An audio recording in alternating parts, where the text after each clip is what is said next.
Every day of your life, you are being shaped. Not by politicians, not by culture, not by circumstances, but by a story. Stories rule the world, but only one story defines all other stories.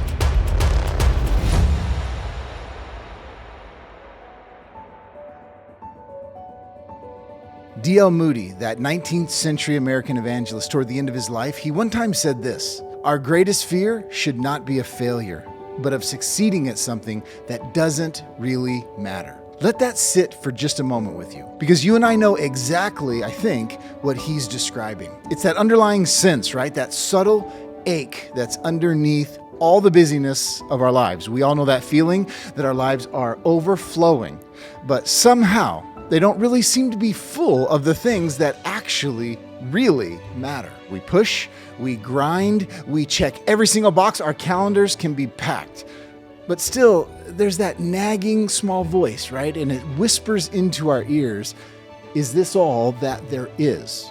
Like we're drifting through a story that we can't quite see, we can't quite wrap our minds around. You know, when Moody said those words, he wasn't offering a pep talk, and he wasn't talking about our drive or our ambitions. Moody was trying to lift up our eyes to a higher reality. He was shining a light on the danger that we all face, the danger of moving through this life, accomplishing 1,000 things, but then realizing too late that none of it had any eternal value. We are all in danger, right? I am in real danger of living my life in such a way where I will maximize the temporary, but I'll minimize the eternal.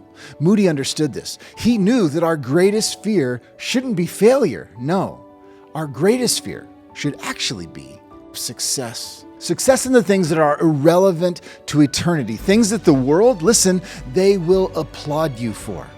And that brings us to something much deeper, something beneath all the noise that's in our lives every single day. Every one of us is living inside of a story right now. That part's not up for debate.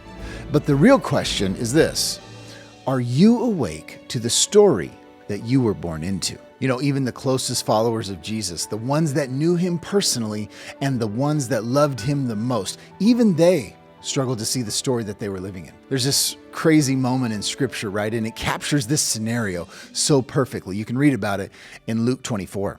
There's these two disciples. They're walking down a dusty road out of Jerusalem. Their hearts are absolutely crushed. They're discouraged, and they're trying to make sense of everything that just happened back in Jerusalem.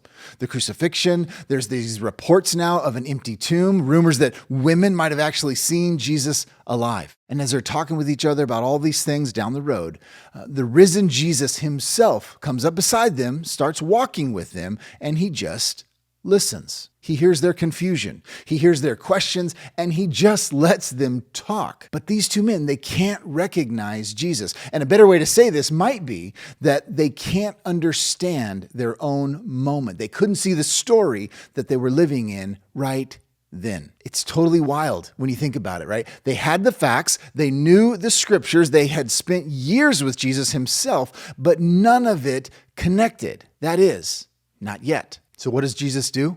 Well, he doesn't pat him on the back, that's for sure. He doesn't even go, "Hey guys, it's me," right? "I'm here." It's something we might actually do. Instead, he confronts their blindness. He looks them right in the eyes and he says, "You foolish ones, slow to believe everything that God has revealed."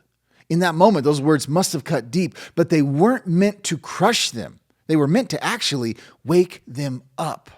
But then, even after that moment, Jesus does something even more striking, at least to me. He takes them all the way back to the beginning, to Genesis, and he walks them through the entire storyline of the Bible. He shows them that every promise, every shadow, every symbol, it was all pointing to him. In other words, Jesus gave them the story they had forgotten, the story that made sense of everything they were going through. This was the story they had always been part of. They just couldn't see it. But once their eyes were opened, once they woke up to the story that they were born into, absolutely everything changed. And that moment on the road in Luke 24, it's always stayed with me because in a lot of ways, it mirrors my own experience. I've now worked as a professional filmmaker for 15 years. This is how God chose to wire my brain.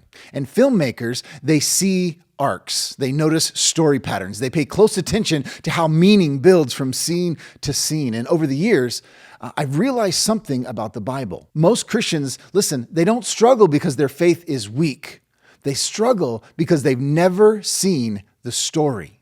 And when I finally began to understand what Jesus was doing on that road, when I saw how God tells his story through covenants, how he builds his plot across time, it changed everything for me. In other words, I woke up to the story. That hit me with enormous clarity. We are living inside the plot God has been unfolding. We're characters in his story. And the problem isn't that the story's unclear. No, it's that no one ever taught us how to see it. And I want to help you see what I saw. The truth is, you and I, we're no different than those two disciples, are we? I mean, we might know the events. We might have some, verses memorized. We might be tracking with these moments in our lives. But without the story, without this larger narrative that holds everything together, all of it feels disconnected. This is why waking up to the entire story of the Bible is so crucial. This is not some sort of academic exercise or a theological hobby. The Bible is not a random collection of moral teachings. God is telling one story, one author unfolding one plot throughout all of human history. And that one story that God is telling, it has you in it. Listen, if we as Christians are going to stand firm in our world that's filled with competing stories, and you've lived this, then we have to wake up to God's meta-narrative. I want to help you see and understand and wake up to God's entire story. So I want to leave you with this question, and please think about it. If Jesus himself were to walk beside you on the road today, would you recognize him? What would he find? Would he find confusion? Maybe fears that you hide, or those questions that you and I never really speak out loud? We weren't born into chaos. Your life, listen, is not random. You were born into a story, a real story, a sovereign story. This is why Your Story Revealed exists. This is the journey that I'd like to begin with you and show you that the story of Scripture is the story that shapes your entire life.